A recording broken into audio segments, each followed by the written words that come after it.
আজি ADRE Assam direct recruitment এক্সামিনেশ্যনৰ ওপৰত মই কেইটামান নতুন তথ্য আপোনালোকক দিব বিচাৰিছোঁ। আপোনালোক সকলোৱে জানে এই চৰকাৰখনে স্বচ্ছ আৰু নিকা নিযুক্তিক বিশ্বাস কৰে। আজি মই স্বচ্ছতাক আৰু এখোপ আগুৱাই লৈ যাব খুজিছোঁ। তৃতীয় বৰ্গৰ এডিআৰই পৰীক্ষা সমাপ্ত হ'ল। এতিয়া মই এটা নতুন কথা ক'ব খুজিছোঁ। ২৭ তাৰিখে সেৱাক আপোনালোকে আবেদন কৰিব পাৰিব মাত্ৰ ৫০ টকা দি। যে আপোনালোকে যিখন OMR চিট লিখিছিলে সেই OMR চিটৰ এটা ফটোকপি আপোনালোকক লাগে বুলি।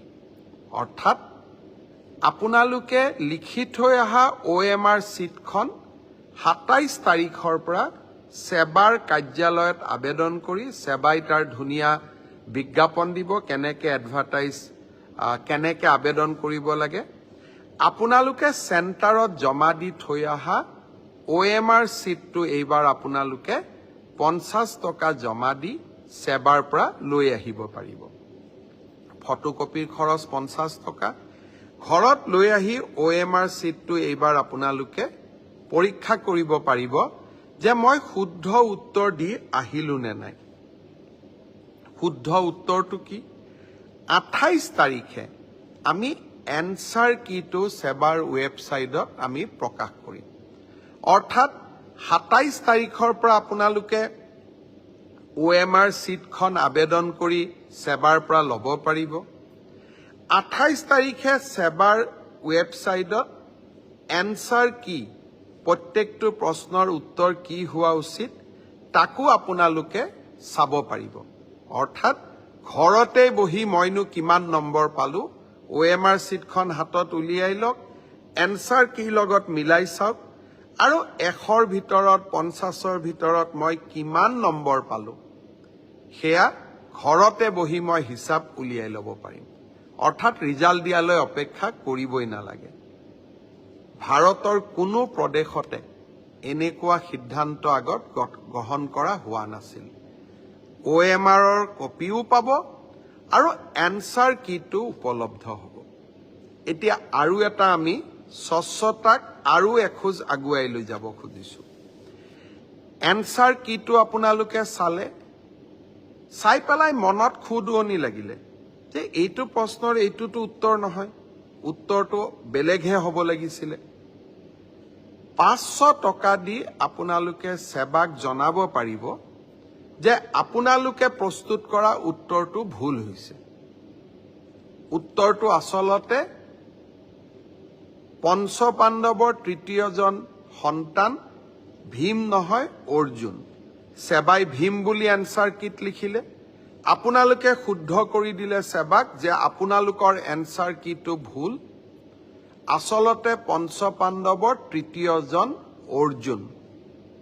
অৰ্থাৎ আপোনালোকে সেৱাক এটা ভুল শুধৰাই দিলে। তৎকালীনভাৱে সেই ৫০০ টকাটো আপোনালোকে উভতাই পাব। ৫০০ টকাটো আমি এই কাৰণেই ফিজ লৈছো, নহ'লে সকলোৱে এনসাৰ কিটো ভুল বুলি হাৰাশাস্তি কৰাৰ ৰাস্তাও ল'ব পাৰে। যাতে হাৰাশাস্তি কৰাৰ ৰাস্তা নলয় সেইবাবে আমি এটা ৫০০ টকা ল'ম। কিন্তু যদি আপোনালোকৰ পৰামৰ্শ শুদ্ধ হয় আমি সেই ৫০০ টকাটো উভতাই দিম। অৰ্থাৎ আজি মই স্বচ্ছতাৰ দিশত তিনিটা কথা ক'লো। অহা ২৭ তাৰিখৰ পৰা স্বচ্ছ পৰীক্ষাৰ ক্ষেত্ৰত মই তিনিটা নতুন সিদ্ধান্ত আজি মই ঘোষণা কৰিলো। এটা হ'ল যে আপোনালোকে OMR চিটটো যিটো চিটত আপোনালোকে আনসাৰ কৰি আহিছে তাৰ ফটোকপিটো অহা ২৭ তাৰিখৰ পৰা আপোনালোকে সংগ্ৰহ কৰিব পাৰিব সেৱাৰ কাৰ্যালয়ৰ পৰা। তাৰ প্ৰচিডিউৰটো বিজ্ঞাপনত আহিব। ৫০ টকা দি আবেদন কৰিব লাগিব। ৫০ টকাও ফটোষ্টেটৰ খৰচ। দ্বিতীয়তে ২৮ তাৰিখে আপোনালোকে এনসাৰ কিটো পাব যাতে OMR আৰু এনসাৰ চিটটো মিলাব পাৰে। আৰু এনসাৰ কিটোত যদি আপোনালোকে কিবা ভুল দেখে সেইটো আপোনালোকে সেৱাক জনাব পাৰিব 500 টকা দি আৰু আপোনাৰ পৰামৰ্শ বা আপুনি যেটো ভুল বুলি কলে হি যদি বিশেষজ্ঞসকলে সঁচাই ভুল বুলি কয় আমি আপোনাক সেই 50 টকাটো উভতাই 500 টকাটো আমি উভতাই দিম একাংশ পৰীক্ষাৰ্থী আমাক প্ৰশ্ন কৰিছিল যে OMR সিটত ফটোটো কিয় দিছে মই চালু অন্ধ্ৰপ্ৰদেশ মহাৰাষ্ট্ৰ আজিকালি সকলো ৰাজ্যৰ পৰীক্ষাত OMR সিটৰ লগত ফটোটো দিয়ে যাতে এজন পৰীক্ষাৰ্থীৰ নামত আন এজন পৰীক্ষাৰ্থীয়ে পৰীক্ষাত অৱতীৰ্ণ হ'ব নোৱাৰে আজি মই সেৱাৰ বিষয়াসকলৰ লগত কথা পাতিছিলো তৃতীয় শ্ৰেণীৰ OMR সিট ইতিমধ্যে বনোৱা হৈ গল ড্ৰাইভাৰ বা তৃতীয় শ্ৰেণীৰ আন পোষ্টৰ কাৰণে আপোনালোকৰ মনোভাৱ কাৰণ বহুতে কৈছিল যে আমাৰ আইডেন্টিটিটো ৰিভিল হ'ব পাৰে আপোনালোকে কোৱা কথাটো নিশ্চয় কিছু মেৰিট আছে হে ভৱিষ্যতৰ ৰিক্ৰুটমেন্ট পৰীক্ষাত এডিআৰইৰ পৰীক্ষাত OMR সিটত ভৱিষ্যতে ফটো লগোৱা OMR সিট ব্যৱহাৰ নকৰিবলৈ মই সেৱাক পৰামৰ্শ দিছো তেওঁলোকে মোক কৈছে যে স্যাৰ 29 তাৰিখৰ পৰীক্ষাত এয়া সম্ভৱ নহব কিন্তু নৱেম্বৰৰ পৰা যি অক্টোবৰত যি আমাৰ পৰীক্ষা হ'ব তাত আমি OMR সিটত ফটো নাৰাখো অৰ্থাৎ এইখন চৰকাৰক কোনোবাই ইতিবাচক সমালোচনা কৰিলে ইতিবাচক পৰামৰ্শ দিলে তাক গ্ৰহণ কৰাৰ সততা আৰু সাহস আমাৰ আছে কাৰণ মই সদায় বিশ্বাস কৰোঁ মুখ্যমন্ত্ৰী বা চৰকাৰ ৰাইজৰ ওপৰত নহয় মুখ্যমন্ত্ৰী বা চৰকাৰ ৰাইজৰ তলত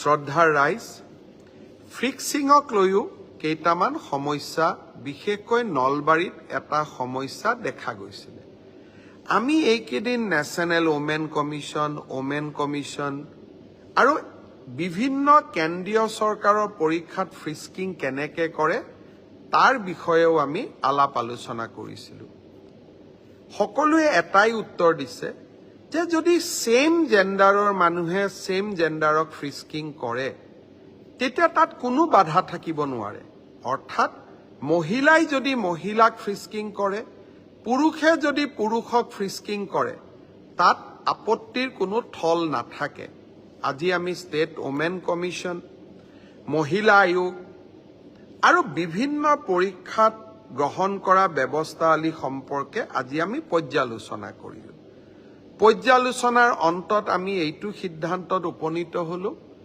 যে মহিলাই মহিলাক ফ্ৰিস্কিং কৰাত কোনো বাধা থাকিব নোৱাৰে পুৰুষে মহিলাক ফ্ৰিস্কিং কৰিব নোৱাৰে কিন্তু মহিলাই মহিলাক ফ্ৰিস্কিং কৰিব পাৰে আজি বিভিন্ন জনৰ লগত পৰামৰ্শ কৰি আমি এই বিষয়ে খবৰ ললো বিমান সেৱাত যেনেকৈ আপোনালোকে ফ্লাইটত গৈছে যে মই আপোনাক ফ্ৰিস্কিং কৰিম চাম আপোনাৰ শৰীৰটো আপোনাৰ আপত্তি আছে আপুনি ফ্লাইটত নুঠিব পাৰে কিন্তু বিনা ফ্ৰিস্কিং আপুনি ফ্লাইটত উঠিব নোৱাৰে ঠিক সেই ধৰণে আমি পৰীক্ষা হলৰ বাহিৰত আপোনাক সেম জেন্ডাৰৰ মানুহৰ হতুৱাই আপোনাক পৰীক্ষা আমি কৰিব লাগিব পৰীক্ষা কৰোতে আমি আপোনাৰ সন্মতি লম আপোনাৰ আমি সম্পূৰ্ণ আপোনাৰ প্ৰতি সৌজন্যতা আমি প্ৰকাশ কৰিম এইবাৰ অতিৰিক্তভাৱে মহিলাক ফ্ৰিস্কিং কৰাৰ সময়ত ছোৱালী পৰীক্ষাৰ্থীক ফ্ৰিস্কিং কৰাৰ সময়ত বা তালাচী চলোৱাৰ সময়ত সেই পৰীক্ষা কেন্দ্ৰত অতিৰিক্তকৈ আশা কৰ্মী বা অংগনবাদী কৰ্মী উপস্থিত থাকিব যাতে তেওঁলোকে যাতে গোটেই ব্যৱস্থাটো সৌজন্যতাৰ মাজত হৈছে সেই বিষয়ে তেওঁলোকে যাতে প্ৰমাণিত কৰিব পাৰে মই ভাবো ই আন এক বিতৰ্কৰো ওৰ পেলাব অহা 29 তাৰিখে তৃতীয় বৰ্গৰ আৰু দুটা পৰীক্ষা দুই বেলা অনুষ্ঠিত হ'ব যোৱাবাৰ হৈ যোৱা পৰীক্ষাৰ দৰে এইবাৰো পৰীক্ষা যাতে নিকা হয় তাৰ বাবে আমি প্ৰচেষ্টা চলাম। এষাৰ কথা ক'ব খোজো, অসমত এছাম সংবাদ মাধ্যম আছে, তেওঁলোকে পৰীক্ষাটোত ক'ত ভুল আছে তাক উলিয়াবৰ কাৰণে এক প্ৰকাৰ গৱেষণা আৰম্ভ কৰে। সিদিনাখনো কুৱেশ্যন পেপাৰখন লিক হৈ গ'ল বুলি অযথা হুলস্থুল আৰম্ভ কৰিলে। 11 লাখ ল'ৰা ছোৱালীয়ে পৰীক্ষা দিছে, বহুত চিৰিয়াছ ল'ৰা ছোৱালীয়ে পৰীক্ষা দিছে। কোনোবাই যদি সঁচাকৈয়ে কুৱেশ্যন পেপাৰখন লিক হোৱা বুলি আত্মহত্যা কৰিলেহেঁতেন নিশা, সংবাদ মাধ্যমটোৱে দায়িত্ব ল'লেহেঁতেন জানো? অসমৰ একাংশ সংবাদ মাধ্যমৰ লগত কিবা কাৰণত মোৰ আইডিঅলজি নিমিলে আৰু তেওঁলোকৰ লগত ৰাজনীতি আৰম্ভ কৰাৰ দিনাখনৰ পৰাই মই যুঁজ দি আছো। সেইকাৰণে কেতিয়াবা মোৰ ল'ৰাকো আক্ৰমণ কৰে, মোৰ ছোৱালীকো আক্ৰমণ কৰে, মোৰ পৰিয়ালকো আক্ৰমণ কৰে, মোকো আক্ৰমণ কৰে। মই এই আক্ৰমণবিলাক আশীৰ্বাদ হিচাপে লওঁ, কাৰণ প্ৰত্যেকটো কথাত আমি এটা দায়বদ্ধতা মনত ৰাখিব লাগিব যে অসমৰ নতুন প্ৰজন্মৰ প্ৰতি আমাৰ দায়বদ্ধতা। কুৱেশ্যন পেপাৰ লিক হৈছে, আপুনি যাওক, অনুসন্ধান কৰক, বিষয়টো কি বুজি চাওক। একো নকৰাকৈ ব্ৰেকিং নিউজ। যদি মই আকৌ কৈছো, ৰাতিয়ে যদি কেইবাজনো ব্যক্তিয়ে যদি আত্মহত্যা কৰি পেলালেহেঁতেন, কেইবাজনো ছাত্ৰ ছাত্ৰীয়ে আত্মহত্যা কৰিলেহেঁতেন, লাষ্টততো কথাটো অসত্য বুলিয়েই প্ৰমাণ হ'ল, সত্যতাটো তাত নাথাকিল। মই সংবাদ মাধ্যমক আকৌ এবাৰ আহ্বান জনাম, আপোনালোকৰ শত্ৰু একাংশ, শব্দটো মই আকৌ কৈছো, একাংশ সংবাদ মাধ্যম, আপোনালোকৰ শত্ৰু হিমন্ত বিশ্ব শৰ্মা। মোৰ লগত আপোনালোকে যুঁজক, মোক যি লিখে লিখক। অসমৰ নতুন প্ৰজন্মক আপোনালোকে তেওঁলোকৰ যি আশা আকাংক্ষা তাক ধূলিসাৎ কৰিবৰ বাবে চেষ্টা নকৰিব। এটা স্বচ্ছ আৰু নিকা পৰীক্ষা পতাৰ বাবে টেটৰ নিযুক্তিৰ পৰা আজিলৈকে মই অহৰহ সংগ্ৰাম কৰি আহিছো। কিছুমান চাকৰি পোৱা ল'ৰা ছোৱালীয়ে কয় আমিতো মেৰিটত পালো। এই মেৰিটত চাকৰি দিবৰ কাৰণে টেটৰ পৰীক্ষাৰ সময়ত সেই সময়ৰ মুখ্যমন্ত্ৰীৰ সৈতে মই যুঁজিবলগীয়া হৈছিলে, দিল্লীৰ পৰা মাদানী পৰিয়ালৰ সৈতে যুঁজিবলগীয়া হৈছিলে, আৰু সিদিনা এডিআৰই পৰীক্ষাটো স্বচ্ছ কৰিবলৈ একাংশ লোকৰ সৈতে মই যুঁজিবলগীয়া হৈছে।